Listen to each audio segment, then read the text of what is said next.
Hello दोस्तों, कैसे हैं आप सब। तो चलिए दोस्तों, आज मैं एक बार फिर से स्वागत है आप लोग का द गुरुकुल स्पेस पे। और आज हम लोग कुछ नया टॉपिक फिर से सीखने वाले हैं। तो आज हम लोग परमाणु के बारे में डिस्कस करेंगे दोस्तों। तो चलिए बिना समय गवाए स्टार्ट करते हैं वीडियो। तो आज हम लोग किसके बारे में सीखेंगे भाई? परमाणु के बारे में। तो सबसे पहले परमाणु को जानना होगा कि परमाणु शब्द किधर से आया, परमाणु होता क्या है।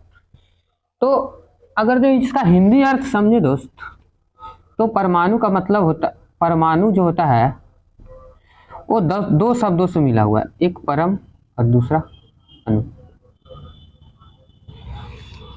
जो कि ये दोनों शब्द संस्कृत शब्द है दोस्तों। क्या शब्द है?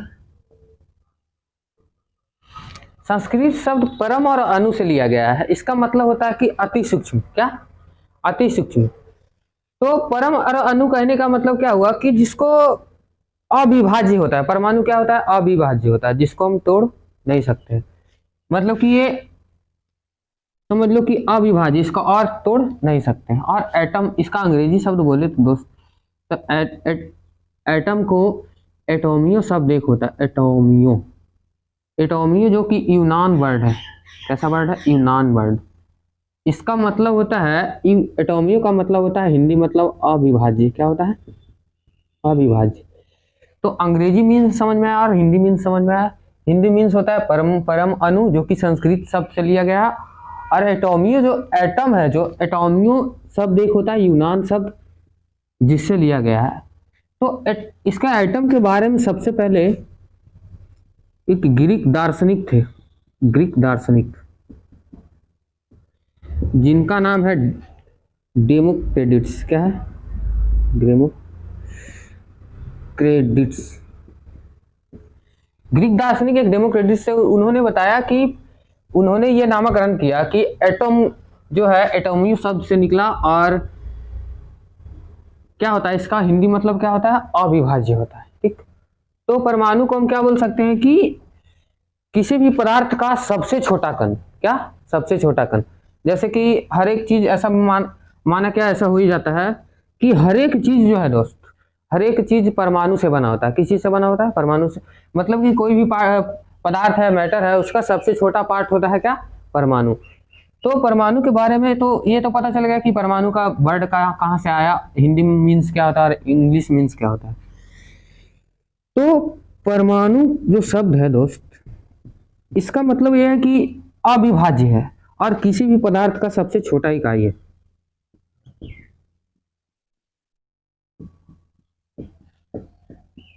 पदार्थ की सबसे छोटी इकाई क्या है?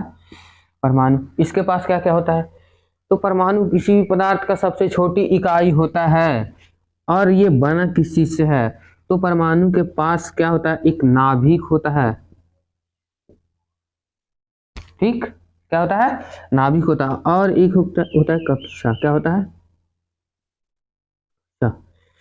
अब देखो दोस्त कि जो परमाणु होता है, मान लो कि इसका एकदम सूक्ष्म होता है। मान लो यहाँ पे एक परमाणु है, तो अगर जो इसका बाहरी दिख रहा है तो ये, इसको हम बोलेंगे कक्षा। और इसका ये होता है नाभिक। क्या होता है? नाभिक। हम लोग नाभिक। और ये होता है इसका कक्षा। और नाभिक और कक्षा में क्या क्या होता है परमाणु के? परमाणु को इन डिटेल बताया गया। तो ऐसा बोला जाता है कि परमाणु के जो नाभिक होता है उसमें पी और एन, यानी कि इसका मतलब होता है प्रोटॉन और इसका मतलब होता है न्यूट्रॉन। तो इसका नाभिक में प्रोटॉन और न्यूट्रॉन होता है। और इसका जो कक्षा होता है, इसमें इलेक्ट्रॉन, कक्षा में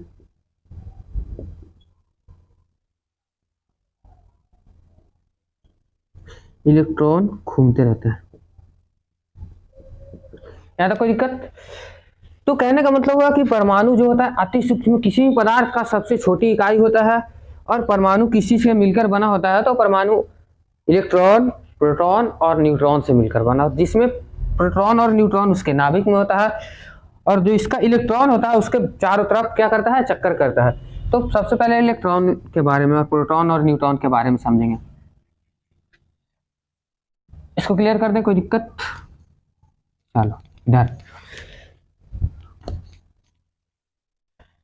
तो इलेक्ट्रॉन के बारे में समझते हैं। इलेक्ट्रॉन, प्रोटॉन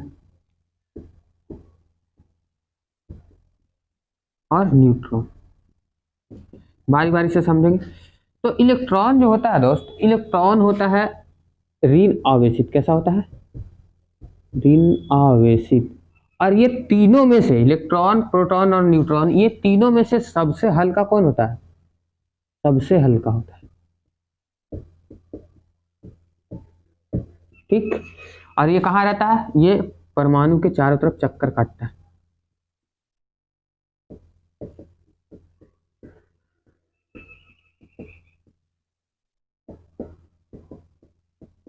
ठीक। तो इलेक्ट्रॉन का क्या काम है? इलेक्ट्रॉन होता है ऋण आवेशित, होता कहाँ है? तो परमाणु के चारों तरफ क्या करता है? चक्कर लगाता है। और सबसे हल्का, तीनों में से सबसे हल्का कौन होता है? इलेक्ट्रॉन। अब समझते हैं प्रोटॉन के बारे में। तो प्रोटॉन होता है जो नाभिक में होता है। कहाँ होता है? नाभिक में होता है। ठीक।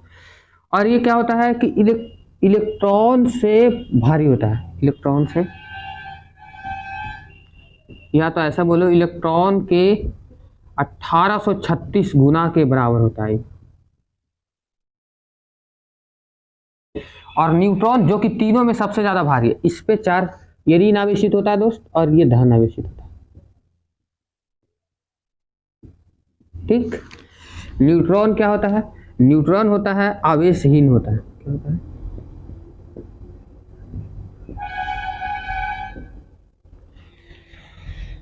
इलेक्ट्रॉन कैसा होता है? ऋण आवेशित होता है, सबसे हल्का होता है, परमाणु के चारों तरफ, इसका काम क्या? परमाणु के चारों तरफ घूमना। फिर प्रोटॉन क्या होता है? प्रोटॉन धन आवेशित होता है, ये नाभिक में होता है, परमाणु के नाभिक में होता है, और इलेक्ट्रॉन से कितना भारी है? 1836 गुना ज्यादा भारी है ये। अब आते हैं न्यूट्रॉन पे। तो न्यूट्रॉन आवेशहीन होता है और सबसे भारी होता है, ये तीनों में सबसे ज्यादा भारी होता है, सबसे ज्यादा। अब इसका क्या होता है? इलेक्ट्रॉन से 1839, ये लगभग इलेक्ट्रॉन से 1839 गुना ज्यादा होता है दोस्तों। अब देखो इसमें कौन सा होता है? आवेशहीन होता है, सबसे ज्यादा भारी होता है, तीनों में सबसे ज्यादा भारी होता है। अब आते हैं कि इन तीनों का खोज कौन किया? तो इलेक्ट्रॉन का खोज इलेक्ट्रॉन का खोज किया कौन? जे थॉमसन ने। ठीक। प्रोटॉन का खोज कौन किया? इसका किया रदरफोर्ड ने। कब किया? 1919 ईस्वी में। ठीक। न्यूट्रॉन का खोज कौन किया? जेम्स चैडविक ने। कब किया? 1932 ईस्वी में। अब दोस्तों इन तीनों के बारे में हम जो लिख दिए, अब उसको बारी बारी से हम लोग समझते हैं। तो सबसे पहले हम बताएं कि परमाणु क्या होता है। तो परमाणु जो होता है अति सूक्ष्म होता है, अविभाज्य होता है।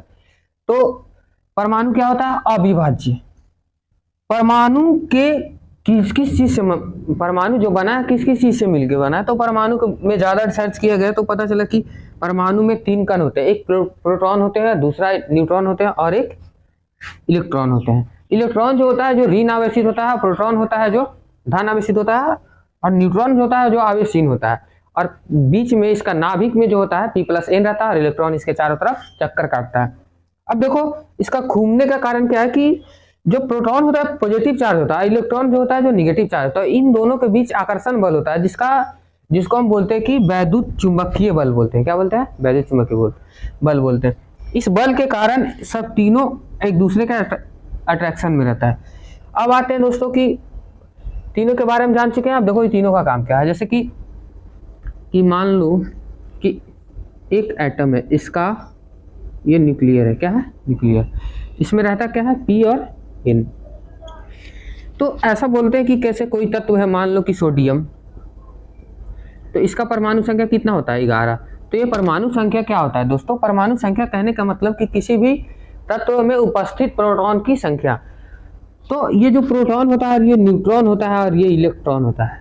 तो इलेक्ट्रॉन ये बताता है कि ये कैसा आवेशित है, धन आवेशित है या ऋण आवेशित है।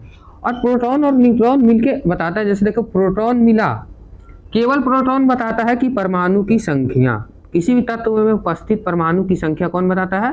प्रोटॉन बताता है। जितना प्रोटॉन उस तत्व का उतना परमाणु संख्या। अब आते हैं न्यूट्रॉन क्या बताता है। न्यूट्रॉन बताता है इसका द्रव्यमान। क्या बताता है? द्रव्यमान। अगर P और N मिला हुआ है तो जैसे कि मान लो किसी में 8 प्रोटॉन है और 8 न्यूट्रॉन है, तो दोनों मिलकर के इसका परमाणु द्रव्यमान कितना हो गया? 16। लेकिन प्रोटॉन 8 है तो इसका परमाणु संख्या कितना हुआ? 8। कोई दिक्कत? कहने का मतलब है कि किसी भी तत्व में उपस्थित प्रोटॉन की संख्या उसका क्या बतलाता है? परमाणु संख्या। और प्रोटॉन और न्यूट्रॉन दोनों को कंबाइंड करके क्या बनता है? परमाणु द्रव्यमान। अब आता है इलेक्ट्रॉन। ये बताता है उसमें कि आवेशित कैसा है, मतलब धनावेश है या ऋणावेश। तो इलेक्ट्रॉन की संख्या बताता है। ठीक, या तो कोई दिक्कत? अब हम लोग चलते हैं कि प्रोटॉन और न्यूट्रॉन में अभी बताया हम कि प्रोटॉन का भार सबसे हल्का होता है इलेक्ट्रॉन, उससे थोड़ा सा ज़्यादा भारी होता है कौन? प्रोटॉन। और सबसे ज़्यादा भारी कौन होता है? न्यूट्रॉन। तो इसका अब एक जो द्रव्यमान होता है दोस्तों, जैसे कोई परमाणु है तो परमाणु का द्रव्यमान 99%, इसका 99% द्रव्यमान इसके नाभिक के कारण होता है। और नाभिक के कारण होने का क्या मतलब है कि इस नाभिक में क्या रहता है? न्यूट्रॉन। और न्यूट्रॉन रहता है और उसका कारण यही है कि न्यूट्रॉन सबसे ज़्यादा भारी होता है। तो परमाणु का जो द्रव्यमान होता है जो किस पे डिपेंड करता है? न्यूट्रॉन पे, क्योंकि न्यूट्रॉन सबसे ज़्यादा भारी है। और जब दोनों को, प्रोटॉन और न्यूट्रॉन को कंबाइन कर दिया जाता है तो उसका द्रव्यमान पता चलता है। यानी कहने का मतलब है कि परमाणु का जो द्रव्यमान होता है किस पे निर्भर करता है? तो 99% परमाणु का जो द्रव्यमान है उसका नाभिक पे निर्भर करता है। नाभिक, उस परमाणु का वजन ही नाभिक है समझ लो। और उसमें क्या है कि 99% क्या रहता है? न्यूट्रॉन के कारण भारी रहता है, क्योंकि न्यूट्रॉन सबसे ज्यादा भारी है। अब पता चला कि P से क्या होता है? किसी भी तत्व में उपस्थित प्रोटॉन की संख्या क्या बताता है? परमाणु संख्या बताता है। और P + N क्या बताता है? परमाणु द्रव्यमान। कोई दिक्कत? और E बताता है कि वो आवेशित कैसा है। कोई दिक्कत? तो ये था हमारा परमाणु का छोटा सा लेक्चर दोस्तों। और इस तरह से आप लोग सपोर्ट करते रहिए। अगर वीडियो पसंद आए तो लाइक कीजिए, शेयर कीजिए और सब्सक्राइब कीजिए। तब तक के लिए जय हिंद।